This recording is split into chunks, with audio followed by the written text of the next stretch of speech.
Hey everybody, it's Eddie from Tokyo. This is your cryptocurrency update from Japan. And in this video, we're going to talk a little XRP. I'm going to show you something that XRP does that is outside of remittances. Yeah, it has a few use cases. Also, a clip from the Ripple chairman, Chris Larsen. It's a video that only had 390 views. So I don't think a lot of people have seen it. It was uploaded less than 3 weeks ago. He's talking regulation, and I think you'll find it very insightful. Also, an interesting tweet that came from the deal maker of XDC. He is an advisor to Zinfin, and he's got a lot cooking. And Songbird, yes, the test token that has real value that is going to be used on the Songbird platform before FLARE Networks goes live. If you have a self-custody wallet like Sum or Nano, I'm going to tell you how you can already move that to the Bifrost wallet, wrap it, and delegate it. It is so simple. I will show you exactly what I use to figure it out. It's very easy. Okay, first, let's just talk a little bit about what was happening yesterday, because in Tokyo, the market, well, didn't do a whole lot of anything because it is really looking more towards the United States. All eyes on the Federal Reserve and its policy meeting on Wednesday, not looking at China. Yeah, and finally, the U.S. fears have ebbed over Evergrande. I think it was way, way blown out of proportion. You have to know Beijing. They are in total control. And should there be any sort of a huge problem, they will definitely structure that collapse so it falls very softly. No way are they going to allow for a global banking disaster. It's just not going to happen. So it's good to see that the United States has shifted its focus. So SBI, let me show you something here. Let me show you what kind of use case that XRP has outside of remittances. The SBI Holdings Company, which is a huge conglomerate in Japan, I mean gigantic, like over 200 companies under its umbrella, it always is throwing support towards XRP. And once again, it's using it for shareholder benefits for one of the companies. That company happens to be Morningstar. And Morningstar has had 6 distributions of XRP. You can see here the prices are in yen.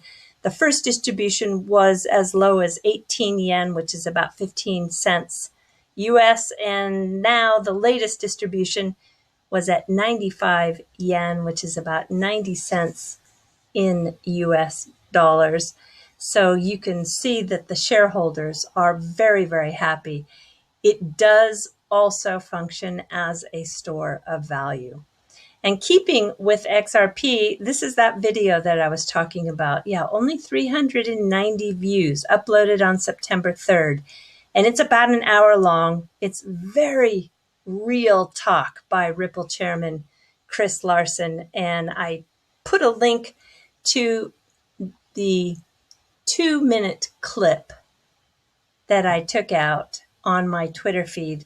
I want you to listen to just this one portion. Which, to us, that was crystal clear. This is currency. And as a currency, it's exempt from regulation under the SEC. That should be as a commodity, a currency, and under the CFTC. So certainly to me, that seemed crystal clear. But, I think, again, these are new things. They've been around for a while, and I know the regulators are well-intentioned. But it's kind of this fight on, hey, who owns the regulation of this industry? And that's fine, but,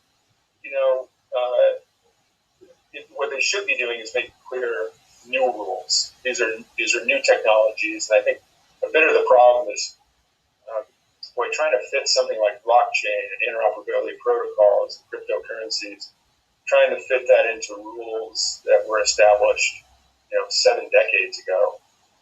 I think that's that's a recipe for things going badly for the United States.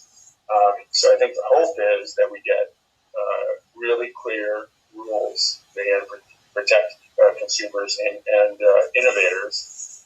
But I'll tell you this: I think this suit is not just about Ripple. This is about the future of the entire industry in the United States. And so, we hope that this, can be constructive.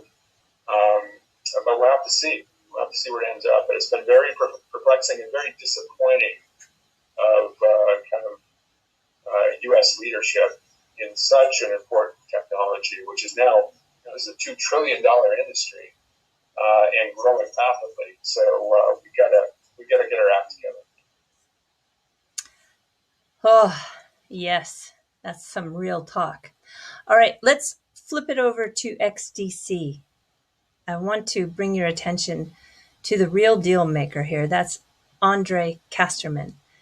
And he is an advisor to XinFin. And he tweeted a heads up of a presentation that's coming about DLT and digital assets in the trade finance industry on October 6th in Bristol. And it's featuring adoption. I want to also take a look at a couple of the names here: Santander, Finastra, Lloyds Banking, along with XDC.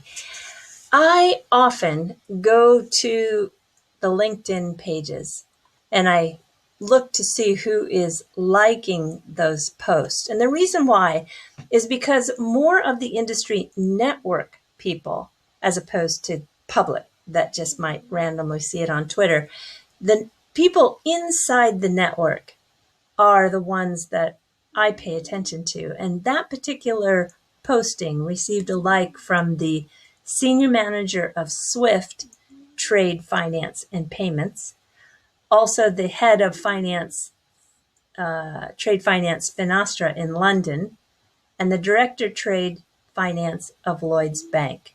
So no doubt, Andre has a lot cooking. We'll keep our eye on that October 6th presentation. And in addition to that, we also have this update on the Dazzle Crypto Bridge. This is for R3 Corda. It was published on the 21st on Tuesday. And this Dazzle is a bridge to the public Corda network to use XDC as a settlement token. The data, this is the important part, the data can be recorded privately on Corda, while limited data sets can move to the XDC network. This creates a hybrid solution. That's why this is so important. And in one word, we have interoperability. Very important. Okay, let's move to FLARE Networks and the Songbird token. Yeah, I did it. I moved some of the Songbird from my MetaMask that arrived from holding in my Sum wallet to the new Bifrost wallet on my phone. Wrapped a little bit and delegated a little bit. It all took me about 15 minutes to do. The research that I did is included in that time. So I'm going to share exactly with you what I used to figure it out. First, I went to the Mickey B. Fresh DeFi Standard channel on YouTube. And here I found the how-to Songbird tokens, how to transfer those Songbird tokens from your Ledger device to the Bifrost wallet by Patty XRP. Now, I don't have a Nano Ledger. I had my self-custody with Sum, and that is, of course, built by Wietse Wind and the team in the Netherlands. But I knew that if I watched this, I would learn a lot. And of course, that was the case. So when you host your own, whether it's on Sum or on Nano, this will tell you how to add the custom RPC to your MetaMask. That gets you tapped into the Songbird platform. It is at the 4 minute and 52 second mark, and it will tell you the information of how to do that. It is also linked. The fourth link down here will take you to that tutorial, which has the steps. It's really very simple. Once you open up your MetaMask, you unlock that wallet with your password, and then you click on Custom RPC in the network drop-down menu and put in the network name, this URL right here, the chain ID, and the symbol, and voila, you are in. And then you just can transfer over to Bifrost. And Bifrost is available on iOS or Android. You can get the links to that 2.0 version from the Bifrost Wallet Twitter feed. And it's super simple if you haven't already done it. If you did it in the beta, you'll want to delete that beta version. Then you'll want to have your key readily available, because when you download the new app, the 2.0 version, you'll have a place where you can put in your secret keys, your words, and then it'll retain all that information that you put in before, but you'll be starting with the new version, so you can then choose those functionality of wrapping and delegating. And it is so simple. I'm telling you, it is just so simple. It was so simple that I didn't even need to read anything of how to earn the rewards, although those rewards won't start until the 27th. But it is that easy. About I didn't even use anything to read how to do it. It just takes you.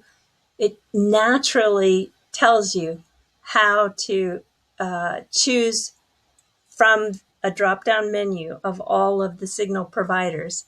I chose 2, but that doesn't mean I'm going to stay with those 2. And as Hugo has said, it's a good idea to change it up and move around, and you can test and see who is providing those rewards that are the most positive, right? And it's kind of fun. When I was on Twitter, I found that Best FTSO, and I'm not really familiar with them in depth, they already had, just in a few hours, 379,588 Songbird delegated to their provider, and it was still climbing. So it's just super exciting, and they said to keep eyes open for big news on exclusive NFTs coming soon. Watch this space.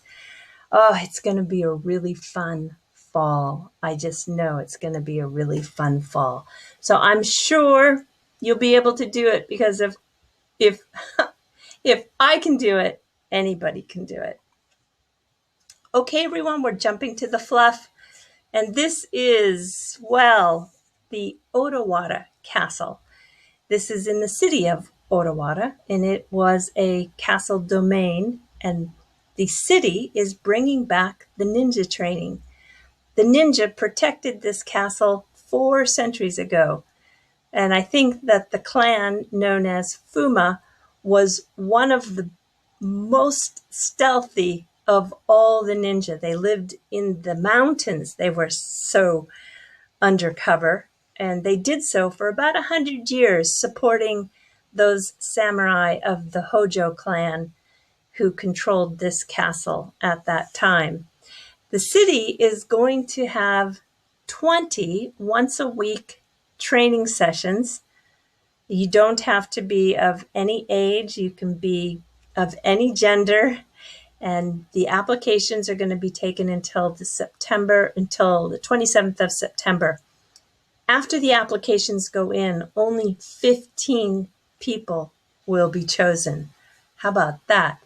And when you are chosen, you're going to learn how they did their intelligence gathering, how they did their sneak attacks, And for those 5 generations that they protected, they have passed down all of that information and now are going to bring it back to life. It's so interesting to see this take place. And then last night was, of course, the night for moon viewing. And it was also in a rare occurrence where the official night to view the moon was also the same night as the harvest moon. That doesn't happen very often. So it was extra spectacular last night. And I hope it was as spectacular in your part of the world as well. I'll put a link to this video along with Chris Larsen's video in the description below. You'll be able to see the moon rising over Tokyo. Do take care. Sayonara for now. Bye-bye.